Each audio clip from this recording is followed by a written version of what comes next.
It was a lovely day on the cusp of something like an Indiana winter, and there was a spring in Tom's step on the walk over to Jama's quarters. Life was good. No one was shooting at Melondi, whom he'd meet for lunch. Miv was out meeting with Leia, and the two of them were going to bring Selani home from the hospital before installing them all in one of the suites at the Academy Hotel through the holiday. While his new apartment with Miv was spacious enough to keep four of them in relative comfort, Selani was unexpected. Still on medical leave, she was free to spend the holiday with them. The ground floor suites were big enough to offer 5 bedrooms, which would give them all space and provide easy access for Desi's wheelchair. And some quiet space for me if this goes badly. There may be something to the separate bedroom thing after all. Yes, he'd somehow gotten engaged without knowing quite how, but everyone was happy, including him. The realization had come as something of a surprise, but that was all the better for it. He had 3 women in his life. It still felt surreal, but there it was. 2 wives and a fiancée. A daughter. 3 mothers-in-law. A whole family, and now a holiday to celebrate with them. A real life. A bit topsy-turvy and dropped on him when he'd least expected it, but after all his years alone, it was like a breath of fresh air after being sealed away in a tomb of his own making. Mind you, it was impossible to feel bad on a day like today. The sun was shining, the air was crisp and fresh. Pri'sala were out on the lake in their winter plumage, chahooting and flapping their wings at each other. The campus was largely empty, except for the occasional Shovanti passing him on the walk, wrapped up in the ankle-length parkas that seemed to be in vogue. Now and then, one of the huddled figures said hello before scurrying inside out of the cold, blown past him like leaves scattered on the wind. It was a good day to be alive, and as he hustled inside the building and headed past the exhibits toward Jama's office, he reflected on his good fortune. Jama Ramirez, head of the Academy's archaeology department and a cultural archaeologist of seemingly mythic acclaim, was often found nestled away in his offices, and while he favoured a bench out on the commons to watch the world go by, it was far too cold for the elderly Shovanti these days. Tom pondered the museum's displays of obscure alien artifacts and realised how seldom he'd seen the man out and about. During the days, he seemed to haunt the halls around his exhibits, inhabiting his office like a home away from his campus apartment. I should probably invite him over for Ifrovi. It's supposed to be a holiday to celebrate with family and friends. It would be good to get him out. Tom paused at the office door, which stood ajar, and peered inside at the sounds coming from within. Jama was next to the sideboard holding the immense golden samovar that brewed the scalding hot Cambrian brew he favoured, pottering about and wiping his hands. He looked up when Tom peered inside and broke into the impatient grin that he so often favoured. "Ah, there you are. Good. Close the door, come in, and shake the cold from your bones." Tom smiled easily as she shook off his coat and closed the door behind him. There didn't seem any point in calling the day outside pleasant. Shovanti were comfortable with an ambient temperature about 10 to 15 degrees hotter than humans. At least the tea isn't actually boiling. Tom settled in through the ritual of quiet conversation Jama favoured, before pouring the tea and settling back in the tall leather chair he liked. It was a good chair, down in the centre of Jama's oversized office. The room was more like one of the exhibits in the halls outside, every wall consumed by shelves, cabinets and drawers, save for the back where his desk resided. The Shovanti sat perched over his coffee table, and Tom smiled to himself, thinking how his host looked ensconced on a throne, backlit by the office's sole window. "It's good to see you, Jama." Tom held on to his cup of tea gingerly, the scalding brew steaming merrily while he waited for it to cool. "Sorry, it's been a bit since I've seen you, but things have been, well, a little strange." Jama raised his bushy eyebrows before sipping his tea. "You seem well, lad, and I have heard good things about your class. Tell me now, what's been new with you?" "Jama, it's only been half a year, and I'm still dealing with what isn't new." Tom didn't snort, but the realization poured over him. Half a shill year had come and gone, with his life turned inside out. Everything had somehow turned out for the best, but still. He sighed and ran over the litany of events, editing out the things he probably wasn't allowed to talk about, and settled on something that was safely in the public domain. I heard back from the Yeoman Warders Committee last week, and they want me to get set up for that ceremony sometime in spring. That's a very fine thing, lad, and congratulations. Quite a sound blow for men's rights. Jama nodded thoughtfully. I didn't suppose they figured out what to do with you as yet, but give them time. Don't know what to do with me. Tom's eyebrows knit together thoughtfully. I dress up, march in, recite the speech, and march out. It's a once-a-year deal. What's there to figure out? Tom watched his elderly friend browse through his cup of tea as he sipped it, the rising steam and the dim light giving his eyebrows the aspect of some Lovecraftian horror rising from the deeps. It was only the twinkle in Jama's eyes that broke the image. Aye, it's brief enough, I'll grant you, but only around 10% aren't Shulvanti. Jama, I appreciate your concern for other species. Tom waved a hand at the trinkets and curiosities around the room from a plethora of species that had gone extinct or lost their technology. It was Jama's specialty, and it had given him a fairly egalitarian point of view, but Tom spotted the hook in the cotton candy. What about men, though? What am I missing? Ah, well, as to that, there've only been a handful of men in the history of the Wardens. Jama sniffed and took a long sip from his cup, peering into its depths. None are active now, you ken. Ken? How would I ken that? They're all retired veterans, and people who serve with distinction, and you're telling me there aren't any men? How is that possible? Tom set his cup down, the implications washing over him. And while I'm babbling, how exactly do you know all this? Ah, well, as to that, I keep tabs on any news about humanity. As for the Wardens, I cut quite a figure in my youth, and I'm acquainted with 2 current members. Fine strapping women, though I gather that word of your appointment is causing a stir. You never have told me the whole story on how that came about now, have you? Jama said innocently, before taking another sip. Though, truth be told, I thought you'd be telling me about that banquet up at the Northern Palace that has the knobs in such a tizzy. That's certainly qualified. Hosted by that little bistro you cook at, aye? Tom bit off a retort that was probably useless and stared at Jama, thinking hard. It was easy to see the amusement in the elderly professor's eyes, and Tom clamped down on any reply, picking up his tea and blowing on it to buy himself time. Miv had guessed about a princess being in the school. Garnia knew, and Jama's been here since God made dirt. He knows. He's got to know, and now he's teasing me over it. I'm sure I don't know how things got so out of hand. It sounded like something Mivere would say, and Tom sniffed, stopping short of sipping the tea. It was no longer steaming like a geyser, but the pitch-black brew was still threatening scalding through the saucer. Anyway, what about the Wardens? I'm a veteran, but I'm not that fond of this idea. I was a logistics officer, not front line. Now you're telling me, what? That these people don't want me there? You saved a lot of lives that day in the library, Jama said firmly. Any trace of humour vanished in a moment. That counts, lad. Does it? Tom wanted to rub his forehead, but the teacup in his hand was still scalding, and Jama's blend of Cambrian blackleaf could probably eat through his jeans if he spilled it. He settled for slouching back in his seat carefully. When I was in the service, I'd never have accepted a medal I didn't earn. This has been tossed to me and I don't like it, but I didn't think they'd care. You just let that lie, lad. It's a bold move for men, and right glad I am to see it happen, Jama said with conviction, before growing conciliatory.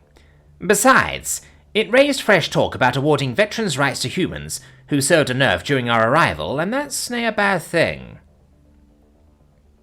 Tom scowled at that, but his thoughts were conflicted, and he took a sip from his tea, trying not to flinch as the dark and peaty brew seared his tongue. That's Prince Adam's pet project, isn't it? Aye, now you mention it, I do believe so. Adam. This whole thing with the Wardens was probably McGuinness. The man's a vet himself, and if anyone knew what he was doing now...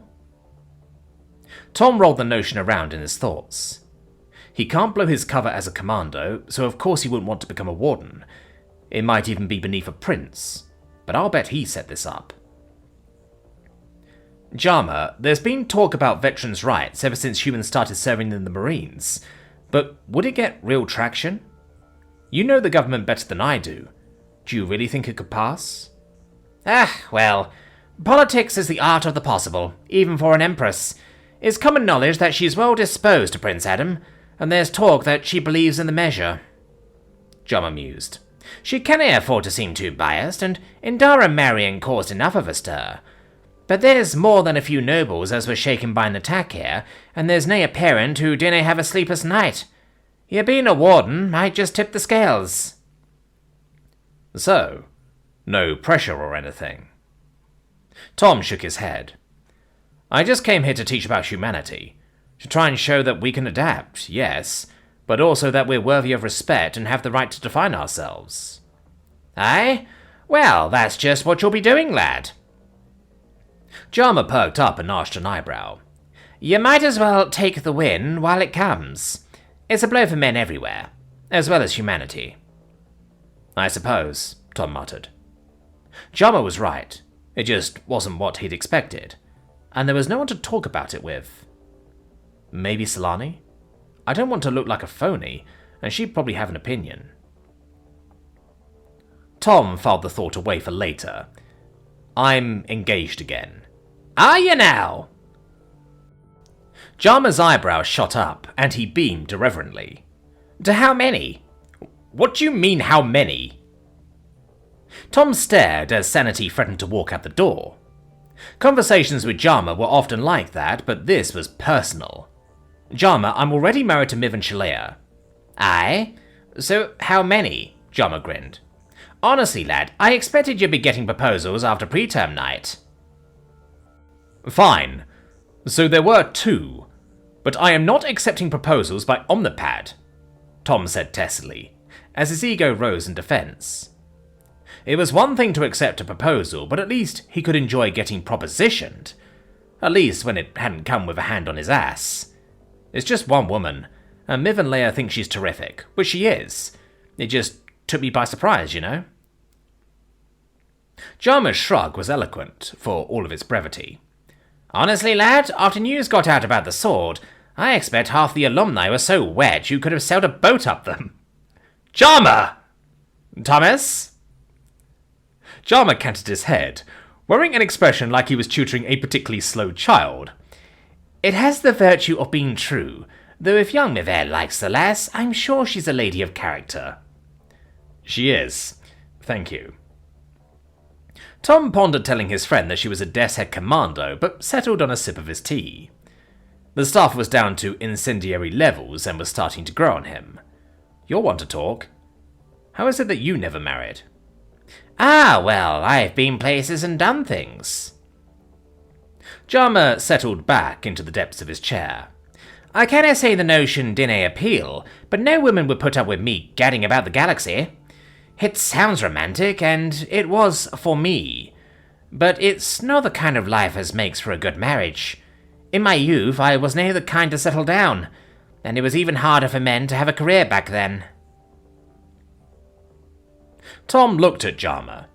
It might have been a trick of the light, but the older shill seemed to deflate into his chair slightly. I guess Lara Croft wasn't the settling down type either. Sorry, I guess there's still half of me to confront. I can't imagine not having the freedom I've had as a man, so it's difficult for me to see your career as a novelty. Tom shook his head. Even with a lot of positions back on Earth moving into the hands of human women, men still worked. Shill, however, was the heart of the Empire. Things were different here. Traditional for a galactic value of tradition. Anyway, you called. There was something you wanted to talk to me about? Ah, yes. Jama set down his tea and thumped his omnipad meaningfully. I've heard about your war simulations, and I'm writing a paper on the comparative development between humanity and the Overwatch. I'd like to get your insights, if you've the time to look over it during the holiday. The Overwatch? Tom blinked, despite himself. That's the extinct race that live close to Shill, isn't it? The ones on the hologram out in your foyer. Aye, the very one, Jama beamed. It took us nearly 30 years to break their major languages, and it was near much of a loss, let me tell you. And you want to compare us to them? Tom replied tonelessly. Stop, please. The flattery will go to my head. Well, do not pretend you're one of those people who thinks the truth is determined by how it makes you feel. Jama peered at him. I know you aren't, but I don't have the patience to pretend while you sort yourself. Fine. Wonderful. So I'm gearing up for teaching the most violent conflict in my world's history, and you want to write a paper comparing us to a race that nuked itself into extinction. Tom tasted the words like a bitter pill, but he swallowed it anyway. Mind me asking where you're going with this? I know the Shorvanti think their arrival on Earth was an intervention. You called us, what, a pre-collapse civilization? Not everyone agreed on our arrival, Jama said tersely, hunching over to pour another cup of tea. The archaeologist sounded more bitter than his usual acerbic tone, but before Tom could ask, he pressed on. Regardless of if you agree or no, humans had more than enough nuclear weapons to destroy most of Earth, and nearly did once or twice. The Ajarans just finished the job. Say what you will, but those bitches knew how to commit. What I want to examine are the questions of why. Tom chewed on the idea for a moment. He was a man of his generation, born fearing the Soviet Union as the great enemy. A child who remembered duck and cover, long before Glasnost, and the Shorvanti. 2 minutes ago I was telling myself to talk to Solani about a veteran's point of view, and now Jama's asking me mine. I don't have to like it to understand it. All right, I have the time. I'd be honored, I think. Excellent! Jama picked up his omnipad meaningfully, and Tom took out his own and accepted the file. Give it a read. There's plenty of time before I submit it for publication. Tom grumbled inwardly. On one hand, if he went through the ridiculous Wardens ceremony, there was a chance the Empire might be nudged closer to recognizing veterans of the Shorvanti invasion. Granting their service legitimacy as former combatants, rather than the natives, could mean medical care and benefits to hundreds of thousands of people who were still alive.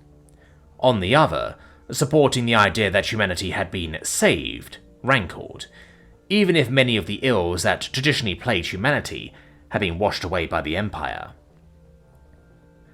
I suppose that having a member of a pre-collapse civilization give it a thumbs up won't hurt his veracity? I'll grant you that.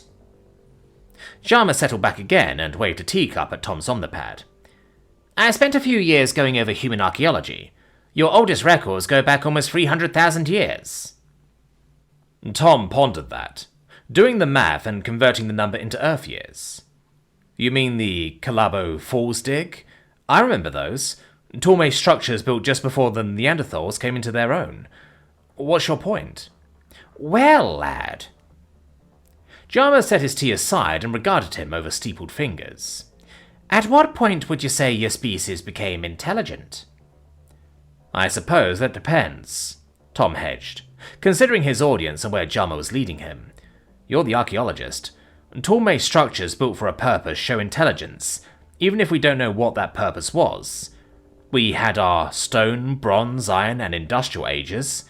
We were in our space age when you arrived, but technology isn't the same as intelligence. Aye, your space age proved the point, and there's a good deal on it in the paper. Jama nodded peremptorily. There's many a species who have sapience without technology, though the reverse is more of a problem, you can. Tom pursed his lips briefly, but had to yield the point. Humanity had gone to the moon, then stopped and never gone back.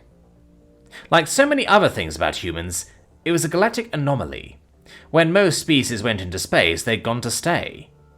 While he'd wanted to argue the politics and history involved, it was impossible to avoid the facts, and he tried changing the subject. I suppose. Earth is different, not just our gender ratio. By galactic standards, Earth is supposed to have an insanely hostile habitat. He tucked away his omnipad, regarding Jama as he continued. By most things I've read, a world as violent as Earth isn't even supposed to have intelligent life. Something about competition from the environment versus development of intelligence as an evolutionary solution. Aye, just so, Jama nodded, but judging by his expression, he was humouring him. Tom looked at his host, expecting him to say more, but the silence stretched up between them. Humanity has had urban societies, ones that lasted for a few thousand years, but our industrial age has only been just over 100 shrill years. Correct. Tom took in the nod. Jama had given it as if the matter was of little significance. As a human, Tom wanted to tell him it was, but as an academic he had to wonder. If the Shorvanti had come to Earth at any time before the 1800s, the Imperium still would have walked all over us, just more so. But any time in the last 6,000 years, and we still would have understood the Imperium. Tom offered up at last. A city is a city. A tool is a tool. The first generation might have thought it was magic, but once the Imperium started educating humans, it still would have come out the same. I don't like what happened on Earth, but the Shorvanti have never pretended to be gods to any species they've contacted. I looked. The Alliance has tried once or twice. Jama snorted hotly. The notion had always rankled the elderly shill. It does ne'er go well in the end. I can imagine. That reminds me. There's a human delegation of priests that's setting itself up in the capital. Tom picked up his tea again and took an experimental sip. It had finally cooled into drinking range, and the taste? It was different, but it wasn't bad. I've gotten to know one of the humans leading it. Would you like to meet him? Jama's smile was warm as he nodded. I'd be delighted. And that was it. Jama probably would. The Shorvanti were people, and they came in the good and the bad. He'd accommodated himself to living in the galaxy, and maybe the galaxy was ready to accommodate humanity as well. An image of Zenshiki and her Pezran family, chewing on his liver, passed through his mind. That reminds me, I wanted to invite you to dinner, Jama. Tom brightened up, setting the thought of his ward aside for the moment. I haven't gotten you out to human food. The owner has a lot of family coming in, and the plan is a big dinner for family and friends. I'd appreciate it if you'd join me. Why, lad, you read my mind. I was just going to ask you the same thing. Jama clapped his hands in delight. I planned on a supper out at my dining club, and I'd be well pleased if you and the lasses would join me. There's plenty of room for any extra guests you'd want to bring. Tom looked to the invitation, after Jama swiped it over. The date didn't conflict with Badin's party, but... The Typal? Jama's smile was a picture of benevolence and goodwill. Aye, it has the best of everything, and no mistake. You'll ne'er find a better meal anywhere in the city. Tom stared at the invitation as memory stirred. Isn't that where the waiters came from? The ones at my wedding? Aye, the very same, and that's even better. I'll have a word with the caterer, seeing as you're engaged again. Jama, that's... Really, it's fine. Tom's mind grabbed for a life preserver. Besides, I guess Badin, that's the owner out at Human Food, he's going to have around 20 guests. I couldn't impose. 20? Ha! That's a pittance for Ifrovi, lad, and I'll not be taking no for an answer. Jama smiled and refilled his tea. Just relax. It will be a relatively quiet little affair to celebrate the season. The restaurant named Human Food was nestled between various shops and businesses. Some months before, the Imperial Ministry of Communications had abruptly taken a firm hand with the company that owned and managed the plaza, claiming eminent domain over the rooftop of the Potted Slurg Funporium.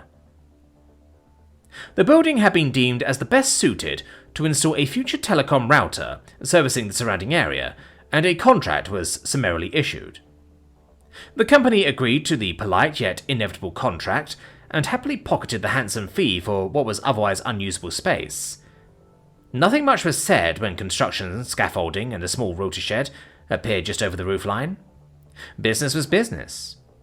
Life went on. Lunch eventuated. Deployments to human food meant armouring up back at the bunker and being driven into town before the transit van backed up to the tarped-over scaffolding, and you climbed up to the shed on the roof. It had a clear angle of fire for over half a mile, and a direct view into the front of human food. Normally talkative inside the confines of the bunker, Diani was just enjoying the unabated feeling of space. Mostly.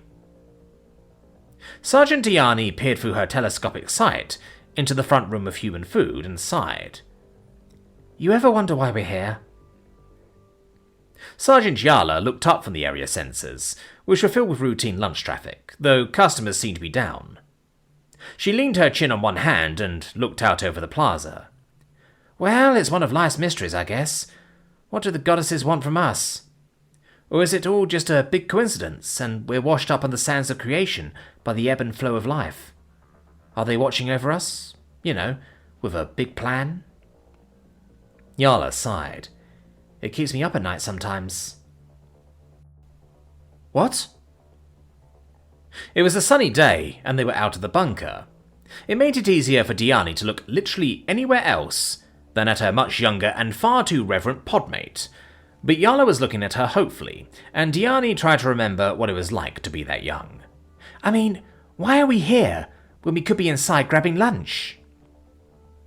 Diani's stomach rumbled, which would have cleared the matter up, but the sound was muffled by her armour. I mean, 3 pistols would be better in a crowd of civilians, instead of the captain down there and us stuck out here, right? Oh. Diani tried not to look at her podmate. Yala was young but kind, though the look she got on her face when someone handed her a combat knife was kind of scary. She was good at her job, just sometimes she was a little much. Right now, Diani could literally feel the waves of embarrassment coming off her partner and gave in. So, what's all this about the goddess? Oh, it's nothing. Yala bent down over her sensors, but Diani could already see her turning bluer by the second. Is this something you want to talk about? No. Yala practically squealed. Diani bent over her rifle and checked the crowd. The parking area and the plaza walkways were clear. She sighted into the restaurant where the objective was off by the kitchen door with her boyfriend. You're sure? She drawled, not really wanting to know the answer. Yes? Fine. Diani panned over a car as it parked, but the passengers got out and headed towards the Artamine herbal remedy shop on the corner. Diani checked her chronometer. The princess was slated to be in human food for another 2 hours. What's she doing? Diani felt her eyes threatening to cross. What? What's she doing now? Diani sighed with real feeling. Seriously? Again? Hey, don't blame me. Yala jutted her tusks petulantly. I'm the one checking the perimeter sensors. You're the one with the telescopic view. Diani leaned in as her patience started to fray. They're just standing there and talking, okay? That's all they're doing. That's all she does when she isn't bussing tables or he isn't seating someone. They stand there and talk. That's what they were doing 10 minutes ago, and it's what they'll be doing 10 minutes from now, when you ask me again. Okay? Okay. Diani watched as 5 minutes passed, then 6, then 7. By the time 10 minutes rolled around, she was feeling like a bitch, but the silence was still a blessing. Yala reported a van and she focused as it rolled into the parking lot, and watched as its occupants entered the restaurant. She kept them in her sights as the pair stripped off their coats before 3 clicks on the comm line gave the all clear. Just regular customers, out for a... What do you think they're talking about? I love you as a podmate, Yala? Her AOR was clear, and Diani looked over at Yala. It's just that some days, I swear, I could stick this rifle up your ass and pull the trigger. Yala's smile was hesitant, but unrepentant. I hear a but in there. Well, yeah, that's where the rifle would go. But you still love me anyway? Yala offered up her fist. Diani looked at it for a moment, before reaching over and bumping it with hers. Yeah, podmates forever. As long as you please let me enjoy being outside. Diani relaxed into the afternoon sun. It was cold as hell outside, but the sun was shining, and nestled in the warmth of her armor, she could imagine she was basking in it, instead of being stuck inside. It wasn't that she minded bunker duty that much. Alright, she wasn't a fan of enclosed spaces, but who was? It was just nice to be out and... You know what I really like? Yala was a good kid. Competent, efficient, and normally kept her mind on the job. She was just young. A few more years would smooth out the rough edges. Her stomach rumbled again. Then the Nutribar in her pocket wasn't sounding any more appetizing than it had an hour ago. Diani didn't sigh. I'm guessing it's the fried chicken? No, though that's good. Yala's eyes were on her senses this time. I like that Kalira isn't afraid to bust tables. Real work, you know? Yeah. Yeah, I like that too. She pitches in. Diani watched as Tom Warwick slipped him back and focused on Captain Solani. Warwick's wives had dropped her off for lunch with him, and right now she was tucking into lunch while Captain Biona sat on the other side of the room, pretending the other didn't exist. Fair enough. Biona was their woman inside, and Diani didn't begrudge their captain the privilege of a good meal. Biona made sure to rotate who got to eat lunch and who was on Overwatch. You know, her mother was like that. Kami never thinks twice when it comes to doing a job. Yala looked up and grinned. You really pulled a tour with the Empress? That isn't just one of your war stories? I really did. Diani kept her war face on, but the sun felt a little warmer, and the day a little brighter. Maybe that's what getting older was all about, when it was one of the good days. The Empress is the real deal, and I think our girl is shaping up the same way. Yeah, I thought Princess Kalandri would be great. I never imagined we might get camaraderie. Yala's voice was bitter as she looked up from her scopes. Another aircar inbound 1 mile from the east entry. I mean, camaraderie served with the interior, and I thought that was alright, but that was before we knew what we do now. Kid, the interior isn't what it used to be, and it hasn't been for a long time. Diani waited a few seconds as a van pulled into view and parked outside a hair salon run by a Cortica woman. Kami has cleared out most of the rot, but too late for camaraderie. Mind you, that one turned out no better than her father. Goddess! Captain Biona broke in over their comm. You silly bitches know you're on an open channel, and I can hear every word you're saying, right? It's just local chat, ma'am. No one will get in range before Yala picks him up. Biona's sigh was audible. Just no more talk about her father, right? Particularly not on comms? Yeah, ma'am. Sorry, Diani muttered, feeling well chastened. She looked over at Yala and gave her a pointed, "Don't make me hurt you" grimace.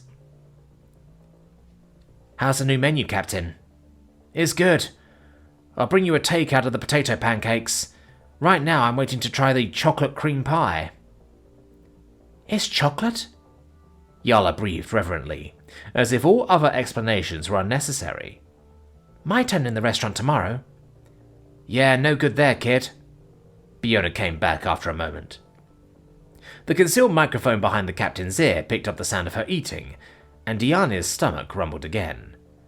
Looks like she's going out to the spaceport tomorrow. Oh, goddess. Yala's pout looked thoughtful. Picking up for Deem's family? One and the same, girls, Biona muttered between bites. Diani picked her captain out with the scope and watched as the pie quickly vanished. Biona settled back and patted her stomach, and Diani could see her looking around the room. Hopefully they're nice folks. They're necessary, Diani offered. They're the ones sending the food. They better be both, Yala grumped unhappily. Diani watched as her podmate tossed her dagger upwards without looking up from her monitor. It spun 3 times before Yala's hand shot out, snatching it by the blade. She's our princess, and they're costing me lunch. Pri'sala sighed. Lunch wasn't bad. It was the company that was quickly wearing her down. It wasn't Belle or Liam, though she had to admit she was getting blue just looking at him. It was the crew. She'd always been a bit of a loner, and sharing a cabin with her best friend was one thing. Sharing it with a guy, that was something else, and she couldn't help feeling jealous when they started getting cozy. Liam was cute and funny, and her cheeks began burning as she looked at the microwave papaya on her plate. She decided to slip out again, just to give Belle and Liam some space, but it was like the crew was reading her mind. The ship wasn't large, but a ship in space was seldom busy. The crew had a lot of time to spend in the cafe, and she'd felt curious eyes on her the first time she'd come to eat. They hadn't taken long to get comfortable airing their theories, particularly, "I don't get it. I'll be doing him every day." It was the ship's engineer, Hulra. She was older, but not much. Not yet 18, but pretty. Strong. She had big tits and she knew it, though her friends around the crew table clustered around. Hulra was popular, but it hadn't taken her long to start in with the snide remarks. I'm just passing through and I don't have any status here, but I should have just told them I was banging him last night instead of denying it. Sure, they'd saved money on taking a freighter to Willist. That was most of the traffic between Shiel and the Agriplanet anyway, and they were still students. Even if a passenger ship had been going there, taking Class C transit saved them a lot of credits. It was only a 3-day trip, but she'd come out for a snack late last night, just to get out of the cabin, and there had been questions. Pointed ones. Before she knew it, her denials had only turned the questions into insinuations. And worse. "I bet." That was one of Haldra's mates, and she leered openly. "Real women would keep him busy." "Damn right. Tall glass of blue growl like that and no chance of getting knocked up. I'll be milking that till he couldn't stand. He'd be drilling for oil every night," Howard declared loudly, making sure she arched her pecs when Pris looked up. "Must be something really wrong if he's going to waste." Pris rose and shoved her tray into the disposal without a word. The sound of raucous laughter followed her into the hall. She turned back towards the staterooms but stopped, her face burning with shame. Belder was her friend, but Liam hadn't even looked. A guy could at least look, shouldn't he? And Liam was a human. Human guys were supposed to be thirsty. Wouldn't he at least look? At least, if a girl was pretty. She paused at the intersection where the corridor went left and right. The right led back to her stateroom with Belle and Liam. A fresh peal of laughter echoed up the corridor, making her feel vulnerable and exposed. Her feet carried her toward the left. Tucked in her stateroom, Sunchaser picked at her meal with dissatisfaction. Nothing tasted right, and even the pureed rhino they picked up on the sly smelled a bit gamey. She pushed the plate away tersely, ignoring the latest message downloads from her terminal. It made her psyche itch. That was the problem. Of all the things for Senshiki to come up with, it had to be a boy and an heirloom in that order. Of course she wanted the boy. What girl wouldn't, particularly this far from home? The other 2 warbands in the system didn't have any male offspring, and if they had so much as a hint there was an unclaimed male of past age, they'd be on him like stink on a Rakiri. It was her job to land the kid and get a match settled, but it wasn't that easy. Past was a Refagian, and she couldn't find out much about them. Not without the risk of lighting a neon sign over the boy's head. Somehow a warband had made it here first, and disappeared. That made past Kesterex unclaimed. Probably. There had to be someone to negotiate a marriage contract with, and that was a problem too. She knew he lived and worked at this type-all place, but everything she'd learned about it was unhelpful. It was a meat market, sure, but how much could her warband afford? That was the other problem, and she tried not to look at the drawer. Just clean it up and give it a ritual purification. Pff, she murmured beneath her breath, as her psyche quivered. Kids. There was no mistaking what was in that drawer. The sigils on the knife and fork were tarnished with age, but they were still clear. It would have meant drilling Raikishi for a month on the old texts, and while the girl hadn't been trained on sigils yet, she should have asked. Of all the cabins in all the spaceships, in all the quadrants, she had to walk into mine. The sigils were the Albroca warband, clear as the light side, and what a fire demon she had in her psyche now. An actual relic from before first contact with the Alliance, and one of the countless treasures the greedy Alliance bitches had packed off in the first few months while they were still divine. Somehow it had ended up as a curio in some palace exhibit. Better that than being lost forever in the back of someone's cutlery drawer, I suppose. But what a problem to have. The Albroca were extinct, but the warband was legendary. The dinner set of an Albroca bandmother would command a price you could buy a small fleet with. Or raid a small warband like my little family and wipe us out to take it.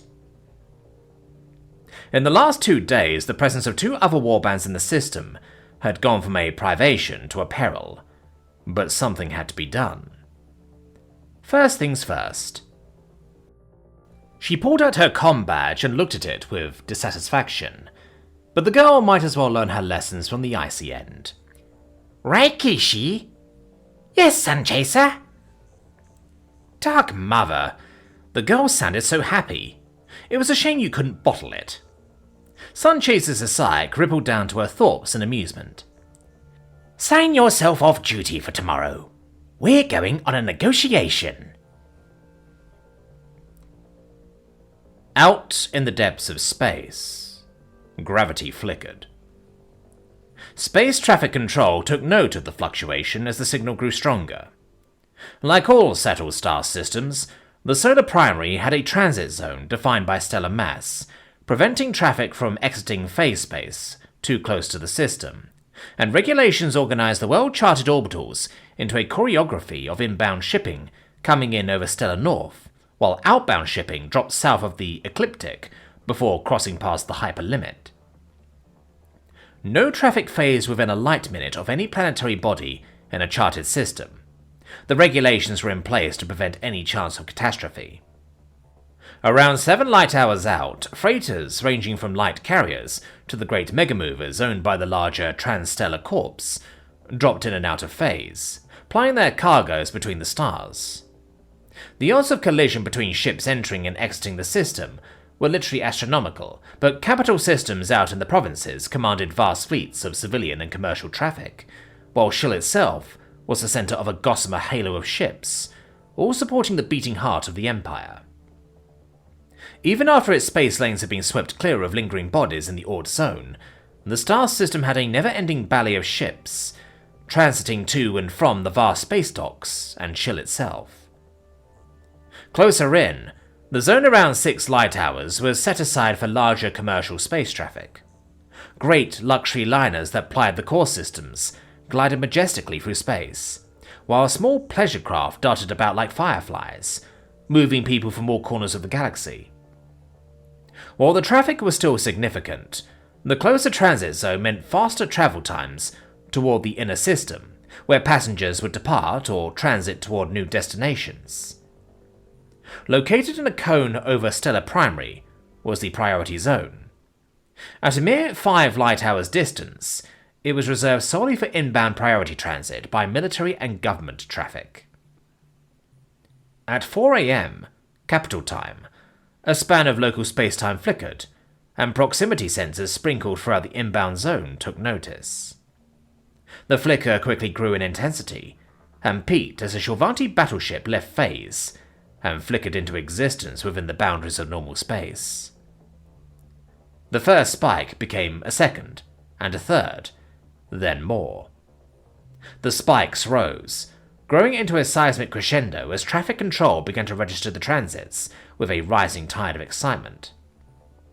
As transponder signals were received and confirmed, STC's first communications rushed toward Shill. Home fleet was returning.